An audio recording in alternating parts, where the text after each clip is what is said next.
You might be familiar with this picture. Thousands upon thousands of people, all wearing the same clothes and gathering somewhere in Saudi Arabia. This is the Hajj, the Muslim pilgrimage, and here are 7 things about it that you probably didn't know.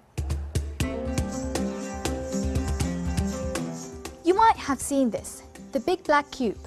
The Kaaba is a huge stone structure that sits at the heart of the Grand Mosque, Islam's most sacred place of worship.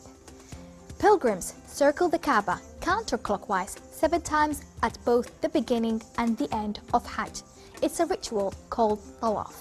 Pilgrims also typically travel back and forth between 2 hills called Safa and Marwa for also 7 times. It's not entirely clear why it's 7 specifically, but 7 is a prominent number associated with the divine in many religions, including Christianity and Judaism.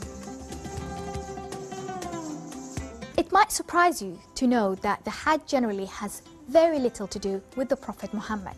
It actually commemorates the life of another prophet, Ibrahim. Yes, Abraham, who is also a key figure in both Judaism and Christianity.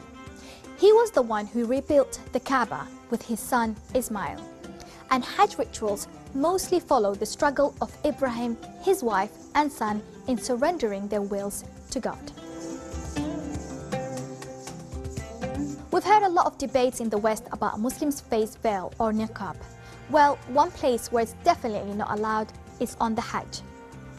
Women are expected to cover their hair with headscarves similar to mine, but the face veil and burqa are not permitted in Hajj. You know what else?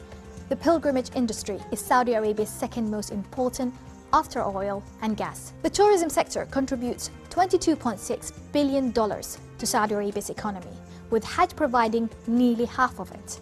And the Hajj is really expensive. The average price of a Hajj package ranges between $4,000 up to $10,000 here in the UK. Selfies, not welcomed in Hajj. The Saudi authorities forbid taking photographs, whether with camera or a mobile phone, at some of the holy sites. Any violation of official instruction could lead to confiscation of your device. The idea is to make pilgrims focus entirely on their spiritual journey. But this is not easy to enforce when you have millions of people all keen to have a memory from the once-in-a-lifetime journey. The Hajj takes 5 days, and towards the end of it comes Eid al-Adha, or the festival of sacrifice. Muslims worldwide celebrate by slaughtering an animal, usually a sheep. This is another part of the ritual that relates to Prophet Ibrahim.